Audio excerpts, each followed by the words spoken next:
you ever thought about what it would be like to live in South Korea? Not too long ago, my family and I took a vacation trip to South Korea. Before we left our country, we taught ourselves about their customs, beliefs, traditions, and how to properly behave in South Korea. Well, today I am here to inform you about South Korea and their culture today. It is important to understand and learn the traditions and customs of other countries that we may want to live or visit in someday. I will be providing 3 general concepts that people may want to understand when making the final decision about wanting to live in South Korea or visit there as well. The first point is language. Everybody has their own language that they speak or understand. As for Korea, they speak Korean, also known as Hangul.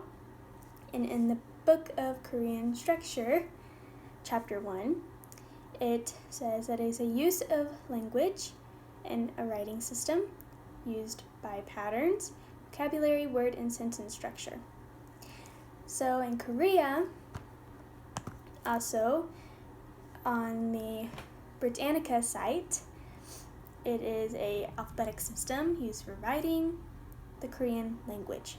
Consists of 24 letters, including 14 consonants and 10 vowels. It is written as symbols. And most of the other Asian countries, known as China, Japan, they use an alphabetic system similar to Korea's, using symbols.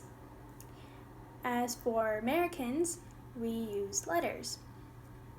And some people don't know, but some do know that Koreans will take English as their second language. When you do travel there, most of them will not know English, even though they have taken their class. It's just not common to speak English. So as for us Americans, we normally take Spanish as the second language, but if someone comes from Mexico or Spain, we won't really understand what they're saying because it's not common for us to speak in their language. The second point is food. Everybody loves food, especially Koreans. In Korea, they will share different types of food with each other. In America, we order our own individual plate, and it is for us.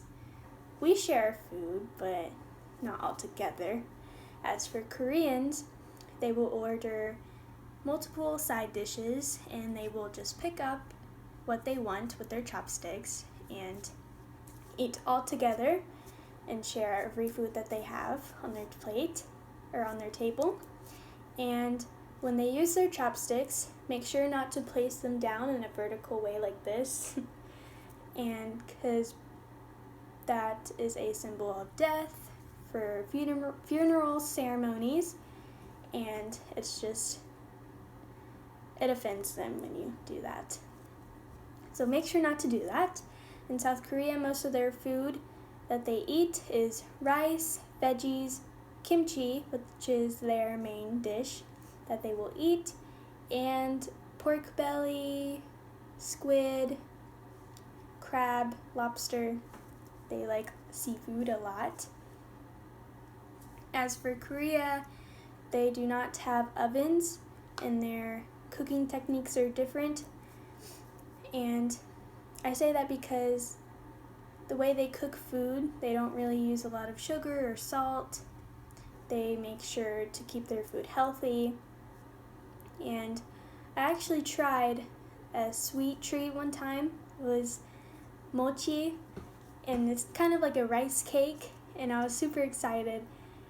And I was expecting it to be like super sweet, and it was so bitter, but it was healthy. So just make sure that Korean food is very different than other types of foods that you are probably known with eating. As for their social interactions, South Korea is a pretty cold place to some people. And here in America, we love to hug and greet other people. Mentioned and listen, and learn USA. We smile and we greet people with hugs sometimes. In South Korea, smiling isn't really a thing to do. It's not like they're mean, they just don't really greet people in a friendly manner like we do. So the thing to do is slightly bow, and there are different degrees in bowing depending on who you are greeting, and they will just nod their head in an appropriate manner to show respect or say hello or goodbye. So if you smile at someone, don't be hurt that they don't smile back. It's just what they do. They don't really do that in return in Korea. Dressing in Korea, it is very important. They take their dressing strictly, and it is best that you dress up nicely every day. It can be stressful and tiring, but good impressions matter. So in conclusion, we have our own way of writing and understanding literacy, creating and eating food, as well as socially interacting with other people. In conclusion, I hope that this informative speech about South Korea and learning 3 general concepts that will help you hopefully have been beneficial to you regarding in your decision in wanting to live or visit in South Korea.